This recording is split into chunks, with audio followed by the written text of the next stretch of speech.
Հունվարին նախատեսվում էր, նախաստորագրված հայ-ամերիկյան փաստաթղթով 3 ամրագրվեց Թրամփի ուղու սահմանային անցակետերում հաճախորդների առերես սպասարկման ծառայությունների մատուցման համար Հայաստանը կօգտվի մասնավոր օպերատորների ծառայություններից։ Արտգործնախարար Արարատ Միրզոյանը չհերքեց ճանապարհով անցնող դարձողի առերես սպասարկումը, այսինքն շփումը, կարող է և երրորդ երկրի օպերատորի պատվիրակվել։ Ստուգման համար փաստաթղթերը նրանք են հավաքելու, տարանցման վճարները նույնպես։ Ֆրոնտ օֆիսի գործառույթը կարող է երրորդ երկրի պատվիրակվել։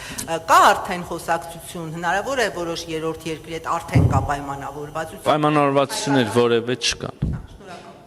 Ես ասեցի, մտքերի փոխանակություն կան տարբեր բաղադրիչների մասով տարբեր ընկերությունների հետ, բայց որևէ մեկը հասունացած չի այնքան, որ համարենք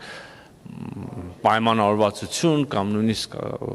չգիտեմ, իրագործման որևէ նախնական փուլ։ Շրջանակային համաձայնագրում նաև back-office մոդելի մասին է խոսվում, որը այսպես կոչված չերևացող կամ գրասենյակային աշխատանք է։ Հայաստանը ըստ Ամերիկայի հետ պայմանավորվածության պահպանում է լիակատար ինքնիշխանություն և իրավազորություն իր սահմանների և մաքսային գործառույթների նկատմամբ։ Ունի սահմանային հսկողության բոլոր կետերում ֆիզիկական ներկայություն պահպանելու իրավունք, բայց միևնույն ժամանակ խոստացել է անցնել անվտանգային և մաքսային հսկողության ժամանակակից այնպիսի ընթացակարգերի, որ օպտիմալացնի դրանք։ Կօգտագործվեն նաև թվային գործիքներ, թրիփի կապը տարածաշրջանային տարանցիկ ցանցերի հետ դյուրացնելու համար։ Հունվարին թրիփի գործնական կիրառության հայ-ամերիկյան փաստաթղթում թվային գործիքների մասին խոսվում էր անխոչնդոտ կապը դյուրացնելու համատեքստում։ Մինչև Միացյալ Նահանգների միջնորդությամբ անցած տարվա հայ-ադրբեջանական ապաշրջափակման պայմանավորվածությունները Ալիևը Հայաստանով Ադրբեջանից դեպի Նախիջևան անխոչնդոտ անցում էր պահանջում այնպես, որ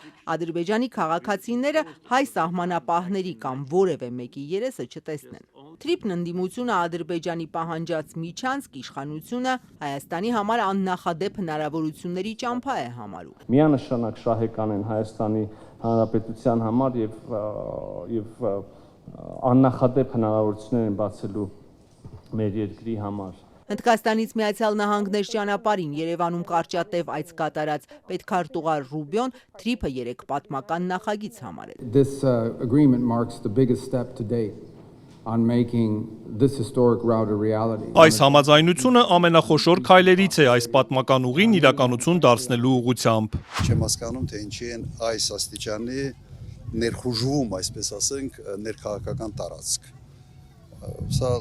լավ բանի մասին չի խոսում։ Ընդդիմությունը քննադատեց ոչ միայն ընտրություններից առաջ Ռուբիոյի այցը, այլև շարունակեց խոսել թրիփի վտանգներից։ Ենթադրում եմ, որ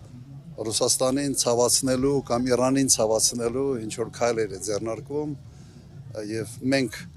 գործիք ենք դառնում նաեւ այս process-ի համար,